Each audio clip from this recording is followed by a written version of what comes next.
Hello and welcome back. This is the app that is called PyRunner. That's right. So some might actually say that this is a ripoff of ScriptRunner, which is. So basically, almost all of the features that you can actually see, they're the same. Just there is one big thing that makes the whole difference. ScriptRunner uses the Groovy, and PyRunner is using Python scripting for Jira.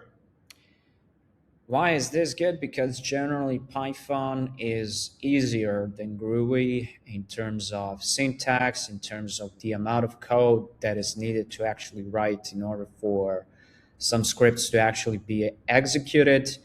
And generally, Python is really powerful. If you actually saw my previous videos, there are actually a lot of stuff that Python can actually do, which is something that is pretty useful. And if we actually take a look at this script right here, we have this defined as this script, and we can actually see that everything is starting from this Jira dot work item, and based on that it goes with Jira search, and based on that it's using the JQL, and also the fields that is actually looking for is like summary, status, assignee. So if I went here to actually go and say this is for the status, and as you can see, it also has this IntelliSense that is filling up the code that actually goes there. It's pretty good. It's pretty neat. All right, let me just run it this. I would recommend to actually, yeah, it's to do. All right, good. And we can see there is the result. So there is no like defining of the logger or defining of returning and everything else. So there are no things like that, right?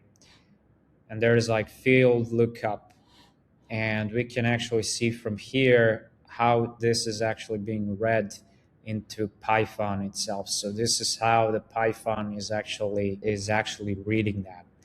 So this is like the list of text, and it's actually defining it as the object ID and then followed by the for loop as well. So this is also pretty nice. I like this, how it's being defined as well. So then there's the script library.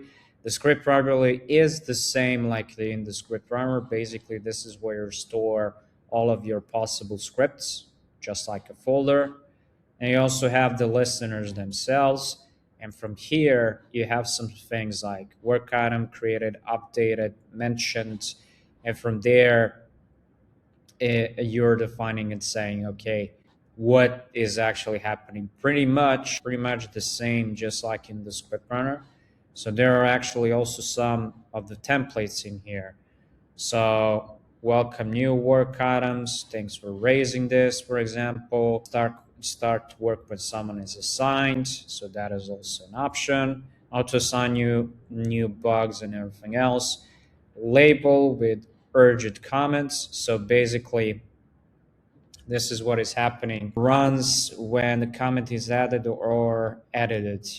So if it's saying, hey, if this is urgent, then add the label that basically this is urgent. And it's reading the comment body that is containing the word urgent. And based on that, it adds urgent, and then it just returns okay. And basically that's it. And as you can see, the code itself is short, like really short.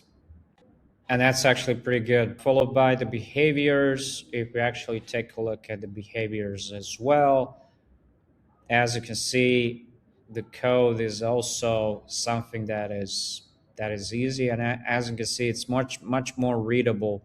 Summary dot, due date dot, and everything else. So all of these options are basically there. So review follow-up fields when relevant. So it's saying value. If it's highest or high, assignee is visible, so it's urgent, and it's required is urgent as well.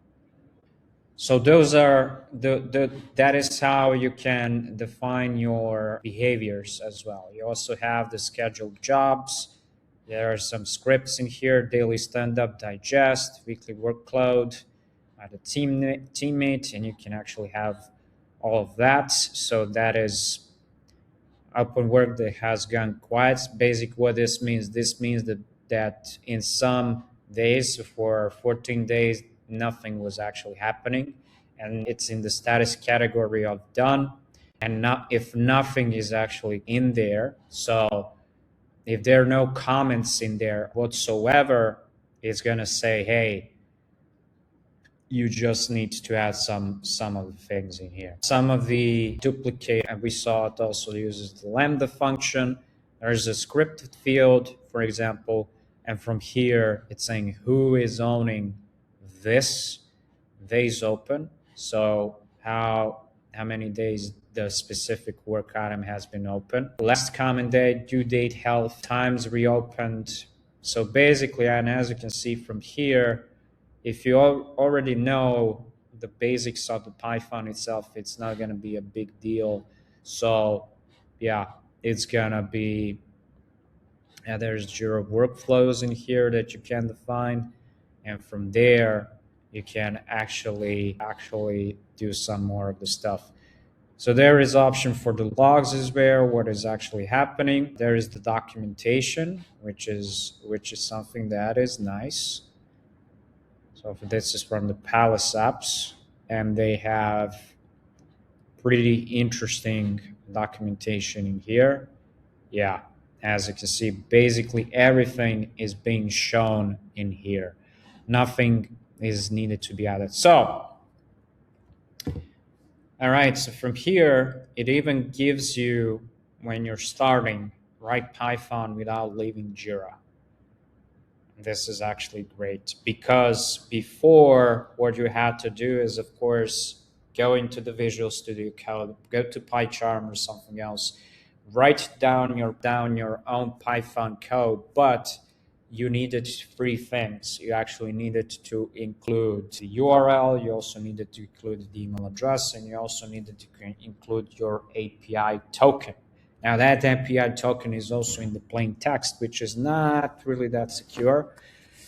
But with this, it detects the user that is basically running its app, and it even didn't ask me for any kind of authentication or something else. So this is, yeah, this is something that I actually see a potential, at least for this app. And yeah, that's it. Don't forget to like, share, subscribe, and I'll see you guys in the next video. Bye.